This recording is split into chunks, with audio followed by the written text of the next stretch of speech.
My initial skepticism about these all-in-one wet-dry vacuums has genuinely dissolved. The biggest surprise wasn't its raw power, which is impressive, but how utterly maintenance-free the hot air-drying dock makes the whole experience. This thing efficiently cleans your floors, and then it cleans itself. Out of the box, the H12 Pro feels substantial, weighing about 10 pounds with full tanks. It is built mostly from robust plastic, and the handle is ergonomic and placed well.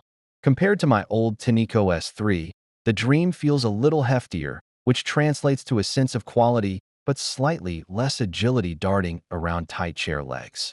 I really appreciate the simple, vibrant LED display that changes color from green to red based on detected dirt. However, I have one real complaint about the physical design: the dirty water tank assembly. The rubber seal and the separator for solids can be tricky to reassemble perfectly, and if you forget to rinse it immediately after a heavy mess, the smell can quickly embed in the plastic. It feels like the dirty water tank plastic could be a little more robust to withstand clumsy handling.